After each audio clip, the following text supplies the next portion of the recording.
नमस्कार, जय हिंद प्यारे साथियों। लक्ष्य आईएएस के ऑनलाइन यूट्यूब चैनल पर आप सभी लोगों का बहुत बहुत स्वागत है।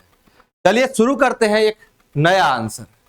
हम आपको डेली एक आंसर लिखने की कोशिश कराते हैं और आपको बताते हैं कि आप अपने आंसर को कैसे बेहतर लिख सकते हैं, क्योंकि आप चाहे राज्य की पीसीएस एग्जाम दीजिए या फिर यूपीएससी की बात कीजिए, चाहे समीक्षा अधिकारी की बात कीजिए, लेकिन बिना लिखे हुए काम कहीं चलने नहीं वाला है। इसी को ध्यान में रखते हुए ये सीरीज शुरू की गई थी, लेकिन आप सभी लोग शायद अभी उसमें उतनी दिलचस्पी नहीं ले रहे हैं। कुछ लोग प्री का रिजल्ट आएगा 1-2 दिन बाद, उसके बाद से दिलचस्पी लेना शुरू कर देंगे और बाद में सोचेंगे कि आखिर रातों रात ऐसा कौन सा चमत्कार हो जाए कि हमारा आंसर बेहतर हो जाए। लेकिन ऐसा कुछ नहीं होता है, क्योंकि आप जब प्रैक्टिस नहीं करेंगे तो आपको सुधार नहीं दिखेगा, और सुधार तो छोड़िए, आप कभी लिखने लायक ही नहीं रह पाएंगे। इसीलिए ध्यान रखिए, डेली एक क्वेश्चन कराते हैं, लेकिन उस एक क्वेश्चन के माध्यम से आप चाहें तो अपने प्रश्न को बेहतर आंसर कैसे लिखना है ये सीख सकते हैं, और प्रश्न को समझना कैसे है ये भी सीख सकते हैं। तो आज का प्रश्न हमारा है, भारतीय अर्थव्यवस्था की विशेषताओं का वर्णन कीजिए।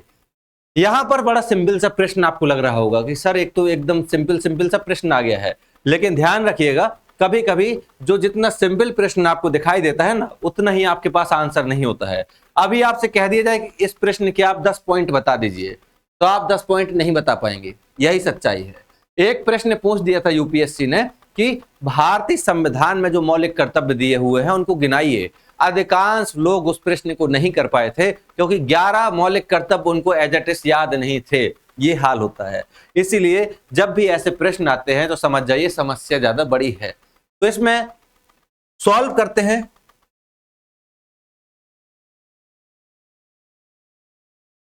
और सॉल्व हम लोगों को वैसे ही करना है, किस प्रकार से, जैसा हमने आपको बताया था।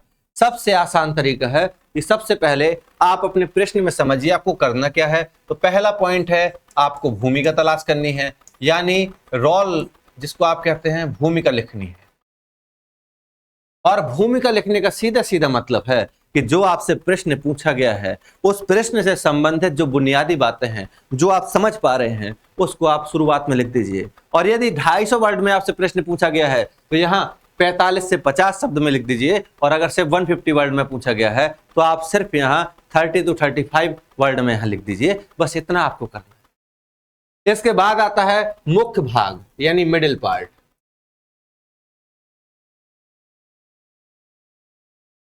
और मुख्य भाग का मतलब है कि आपके जीएस का टेस्ट, यानी जो आपने जीएस में पढ़ा हुआ है, उस टॉपिक से संबंधित, उस सिलेबस से संबंधित, वो यहां आपको लिखना होगा। और यही आपके करंट अफेयर का यूज होगा, यहीं पर आपके गवर्नमेंट के डेटा का यूज होगा, यहीं आप फैक्चुअल इंफॉर्मेशन लिखेंगे, यहीं पर आप ये भी बताने की कोशिश करेंगे कि मेरे पास कुछ एक्स्ट्रा पॉइंट्स भी हैं, यानी एक्स्ट्रा इंफॉर्मेशन भी है। जो भी आप समझ पाते हैं उसको आप यहां लिखेंगे। इसके अलावा लास्ट में आपको लिखना होता है, क्या लिखना होता है, निष्कर्ष,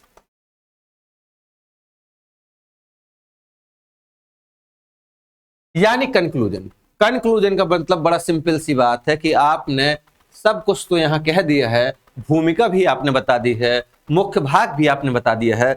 अब कंक्लूजन आपका होना चाहिए, कहा जाता है कि पॉजिटिव लिखिए। हमारा मानना है कि कंक्लूजन सिर्फ और सिर्फ सलाह आधारित होना चाहिए।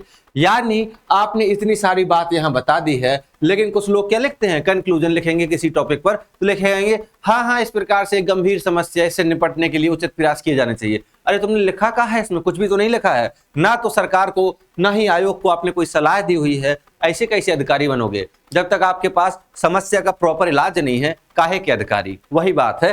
तो निष्कर्ष बहुत इंपॉर्टेंट होता है। और ध्यान रखिए, अगर कोई एग्जामिनर है, अगर हमको आपकी कॉपी चेक करनी है तो हमारा मुख्य ध्यान यहां पर होगा और यहां पर होगा। इसमें तो हम सिर्फ आपकी हेडिंग पढ़कर अंदाज लगा लेंगे कि आपको इस टॉपिक की समझ है या नहीं। शुरू करते हैं। तो प्रश्न क्या दिया हुआ है, एक नजर और डाल लेते हैं प्रश्न पर।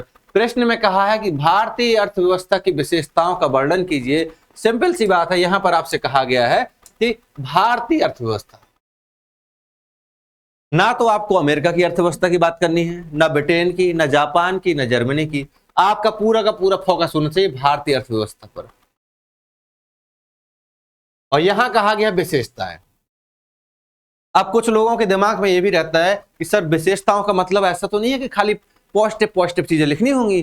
ऐसा बिल्कुल नहीं है। जैसे हम आपसे कहें कि आप अपनी कुछ विशेषताएं बताइए, तो आप कहेंगे सर पढ़ते हम बहुत है, पढ़ाई में बहुत मन लगता है, घूमते भी हैं और थोड़ा बहुत आवारागर्दी भी कर लेते हैं, तो उसके बाद जब मन नहीं करता है तो चाय वगैरह बहुत पीते हैं। देखिए विशेषताएं जब पूछा जाए तो विशेषताओं का सिंपल सा मतलब है कि आपके अंदर जो क्वालिटी है, क्वालिटी का मतलब सिर्फ पॉजिटिव नहीं, जो नेगेटिव चीजें हैं, आपको गुस्सा ज्यादा आता है, आप अकेले रहना पसंद करते हैं, जो भी चीजें हैं आपको एज इट इज बता देनी है। यही यहाँ पर आपसे कहा गया है कि भारतीय अर्थव्यवस्था की विशेषताएं बताइए। तो आपको सबसे पहले गौर करना चाहिए इस भूमिका पर कि भूमिका क्या लिख सकते हैं। तो आपको कुछ पॉइंट याद आएंगे, आप कहेंगे सर इस समय हमारी अर्थव्यवस्था टॉप 3 की ओर जा रही है, हम टॉप 4 में आ चुके हैं। आप कहेंगे सर हमारी अर्थव्यवस्था में सेवा सेक्टर बहुत इंपॉर्टेंट है, हमारी अर्थव्यवस्था में अधिकांश लोग कृषि में लगे हुए हैं, खेती किसानी का काम करते हैं। अगर आपके अंदर ये सब का पॉइंट सोच पा रहे हैं आप, तो भूमिका लिख पाएंगे। जैसे मान लीजिए हमको अगर भूमिका लिखनी है तो हम लिखेंगे कि क्वेश्चन क्या है कि भारतीय अर्थव्यवस्था की मुख्य विशेषताओं का वर्णन कीजिए। हम लिखेंगे कि भारतीय अर्थव्यवस्था विश्व में तेजी से उभरती हुई अर्थव्यवस्था है। वर्तमान में आरबीआई के डेटा के अनुसार इस वर्ष हमारे देश की जीडीपी की विकास दर लगभग 7.2% से अधिक रहने का अनुमान है, जो दिखाता है कि भारतीय अर्थव्यवस्था लगातार तेजी से विकसित अर्थव्यवस्था की ओर बढ़ रही है। यह भी नहीं पसंद आया, चलिए दूसरी सोच लेते हैं। दूसरी लिखेंगे कि हम भारतीय अर्थव्यवस्था विश्व की उभरती हुई अर्थव्यवस्थाओं में से एक है। अधिकांश लोग हमारे यहाँ कृषि से संबंधित व्यवसाय में लगे हुए हैं, जबकि सेवा सेक्टर का हमारे जीडीपी में योगदान सबसे अधिक है। हमारे यहाँ तकनीकी का पिछड़ापन है, लेकिन तेजी से तकनीकी को हम आत्मसात कर रहे हैं। बस हो गया आपका भूमिका। लिखने के लिए तो बहुत सारा कुछ है, लेकिन बहुत कुछ लिखने के लिए आपके पास शब्द सीमित हैं। क्यों? क्योंकि यहाँ मुख्य भाग भी तो लिखा हुआ है। अगर सारा कुछ यहीं पर उड़ेल देंगे भूमिका में, तो फिर यहाँ क्या करेंगे मुख्य भाग में, है ना? इसलिए मुख्य भाग की जब आप बात करते हैं तो मुख्य भाग में आपको सारे पॉइंट याद आ जाने चाहिए। जैसे एक एक पॉइंट पर हम लोग चर्चा करेंगे। तो टॉपिक क्या है आपका? टॉपिक में दिया हुआ भारतीय अर्थव्यवस्था की विशेषताएं।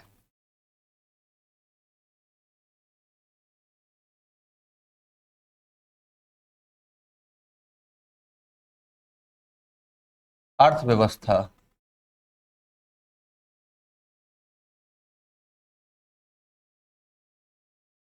की, और क्या पढ़ना है? भारतीय अर्थव्यवस्था की विशेषताओं की बात की गई है। चलिए देखते हैं एक एक विशेषताएं।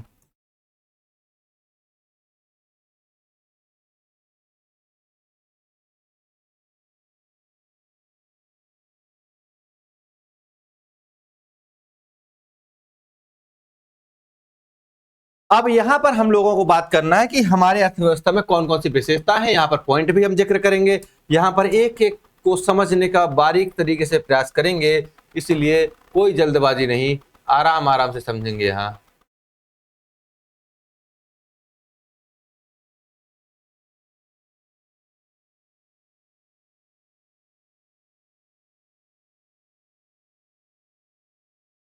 अब आप कहेंगे सर ये कौन सा आप डायग्राम बना रहे हैं इस प्रकार का?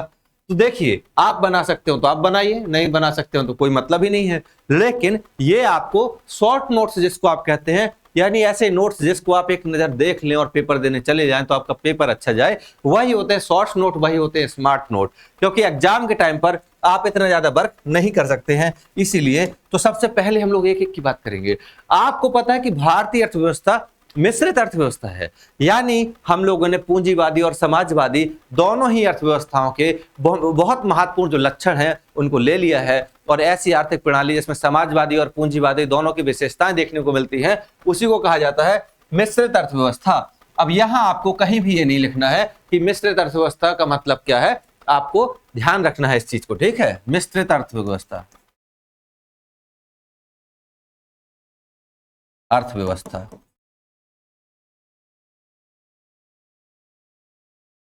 यानी अंग्रेजी में भी लिख देते हैं मिक्स्ड इकोनॉमी।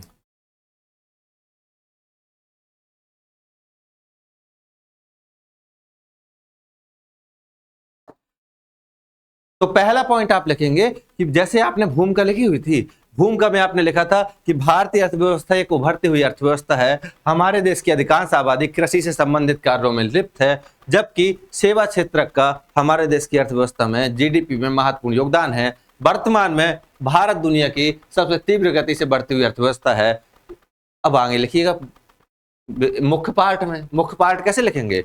मेन पार्ट में आप लिखेंगे इस प्रकार भारतीय अर्थव्यवस्था के अंतर्गत निम्नलिखित विशेषताएं दृष्टिगत होती हैं या दिखाई देती हैं। और पहला पॉइंट आपको याद आ गया, मिश्रित अर्थव्यवस्था। हेडिंग डाल लीजिएगा, चाहे क्या लिखेंगे, लिखेंगे हमने मिश्रित अर्थव्यवस्था के मॉडल को अपनाया है, जहां सार्वजनिक संपत्ति और निजी संपत्ति दोनों का अस्तित्व है। बस इतना ही लिखना है। अब आप कहीं से इससे आगे नहीं लिख सकते हैं। मिश्रित अर्थव्यवस्था के बारे में तो बहुत कुछ आता है, नहीं लिख सकते हैं। क्यों? इतने सारे पॉइंट आपको लिखने हैं विशेषताओं के बारे में। ये थोड़ी पूछा है कि मिश्रित आर्थिक प्रणाली से आप क्या समझते हैं, मिश्रित अर्थव्यवस्था की विशेषताओं को बताइए। अगर ये पूछा गया होता तो आप इसके बारे में विस्तार से लिखते, लेकिन यहीं पर आपको अपने आप को कंट्रोल करना है। वो कहते हैं ना, कंट्रोल मजनू कंट्रोल, यही कंट्रोल करना। और दूसरी अगर हम बात करें और क्या है, देखिए एक एक पॉइंट को देखते चलिएगा। कृषि पर आधारित अर्थव्यवस्था, किस पर? कृषि पर।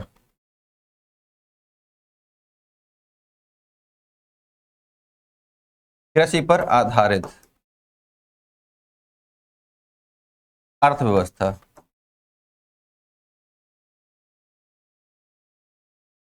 अंग्रेजी में कहें तो एग्रीकल्चर बेस्ड इकोनॉमी।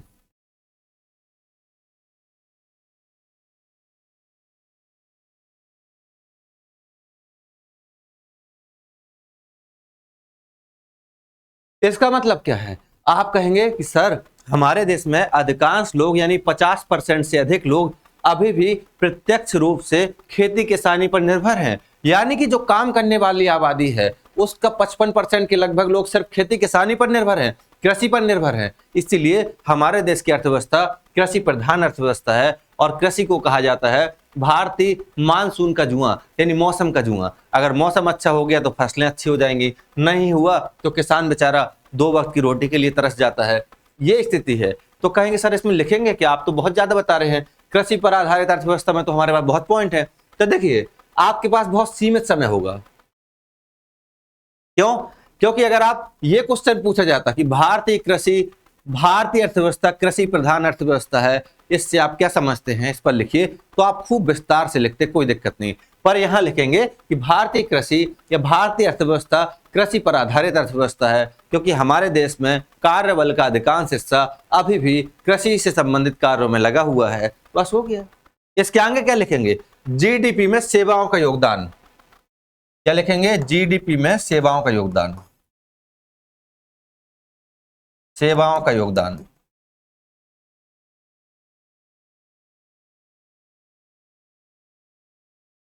यानी contribution of service in GDP. इसका मतलब क्या है? इसका मतलब यह है कि जहां 50% से आबादी जीडीपी में हमारे कृषि सेक्टर से काम कर रही है, वहीं अगर आप देखेंगे तो अधिकांश जो जीडीपी में रुपया है वो सर्विस सेक्टर से आ रहा है। तो यही चीज तो आपको लिखना है। यह भी हमारे देश की एक बड़ी अनोखी विशेषता है। सामान्य रूप में विकसित देशों में होता है, लेकिन भारत अभी विकसित है नहीं। उसके बाद विकसित देशों की जो इकोनॉमी में विशेषताएं पाई जाती हैं वो हमारे यहाँ पाई जाती हैं। तो क्या लिखेंगे? आप सीधे सीधे लिखेंगे कि हमारे देश की अर्थव्यवस्था में सबसे अधिक हिस्सेदारी किसकी होती है? सेवाओं की होती है, और यह भारतीय अर्थव्यवस्था की एक अनोखी विशेषता है। बस हो गया। इसके बाद क्या लिखेंगे? नेशनल इनकम का कम होना व पर कैपिटा इनकम भी न्यून है। तो इस पर सीधे सीधे लिखना है। बात सच है कि हमारे नेशनल इनकम क्या होती है ये नहीं लिखना है। ये सब जानते हैं, वो जो चेक करेंगे आपका प्रश्न वो जानते हैं कि नेशनल इनकम का मतलब होता है कि एक राष्ट्र की जितनी आय है उसमें वहां की पॉपुलेशन को आप क्या कर दीजिए, डिवाइड कर दीजिए, बस आ जाएगा। लेकिन ये सब आपको नहीं करना है। आपको सिर्फ इतना लिखना है कि भारत में भारतीय अर्थव्यवस्था एक विकासशील अर्थव्यवस्था है। इसी कारण हमारे देश में जहां नेशनल इनकम अभी कम है, वहीं प्रति व्यक्ति आय भी कम है, लेकिन सतत रूप से बढ़ रही है। जीडीपी की अच्छी ग्रोथ रेट, ये भी हमारे यहाँ है।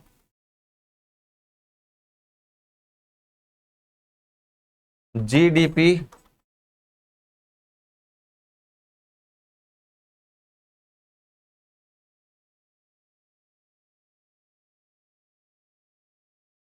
ग्रोथ रेट अच्छी है। अभी अगर आप देखेंगे तो जीडीपी की ग्रोथ रेट भारत में बहुत अच्छी है, ये भी हमारी अर्थव्यवस्था की एक महत्वपूर्ण विशेषता है। तो ढेर सारे पॉइंट आपको मिलते चलेंगे। आगे देख लीजिए, अगला पॉइंट आपको ये मिल गया। फिर अगला पॉइंट क्या लिखेंगे? अगला पॉइंट लिखेंगे कि श्रम आधिक्य वाली अर्थव्यवस्था।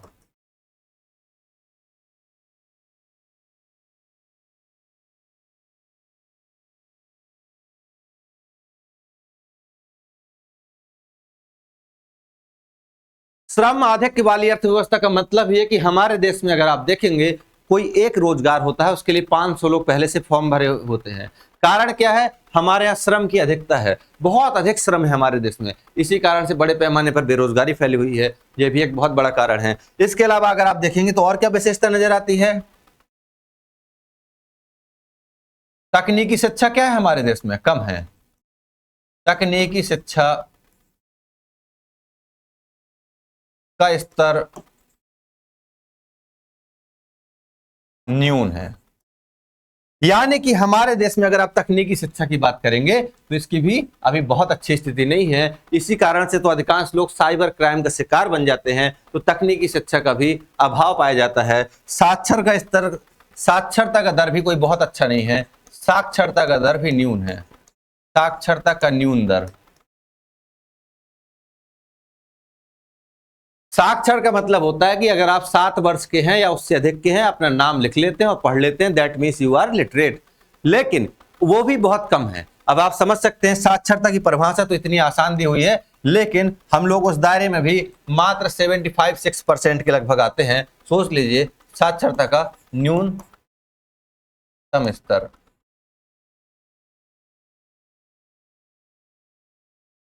देखिए, लिखने के लिए तो आप बहुत कुछ अभी मिल जाएंगे, क्या करेंगे, लेकिन इतना ही अगर आप लिखेंगे ना, 250 वर्ड तो छोड़िए, 300-400 वर्ड हो जाएगा।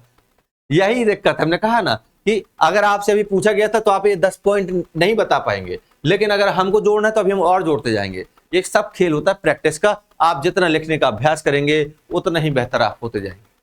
ठीक है?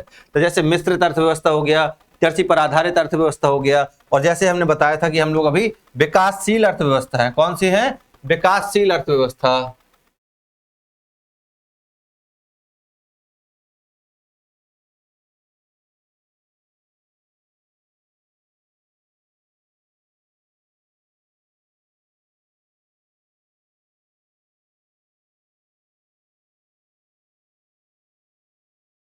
विकासशील अर्थव्यवस्था। अभी हम लोग विकसित अर्थव्यवस्था की श्रेणी में नहीं है, बल्कि विकासशील की श्रेणी में है। ये सभी आपको विशेषताएं लिख देनी है, बस आपका आंसर एकदम बेस्ट आंसर हो जाएगा। यानी डेवलपिंग इकोनॉमी कहते हैं इसको। क्या कहते हैं? डेवलपिंग।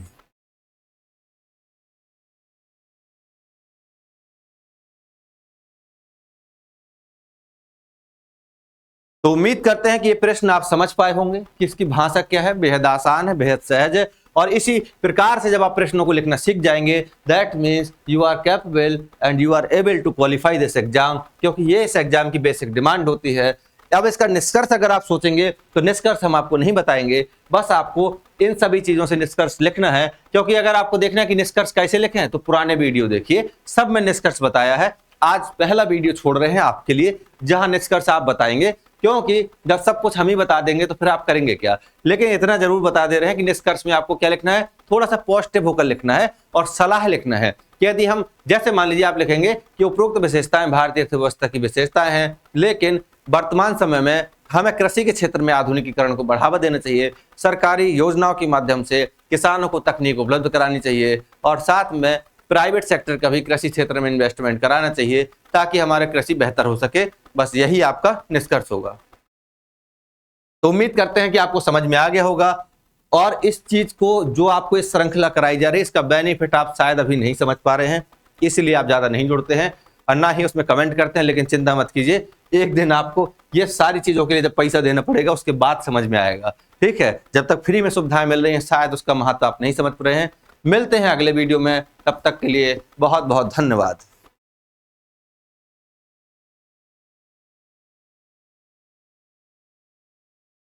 हम्म, हम्म, हम्म, हम्म, हम्म,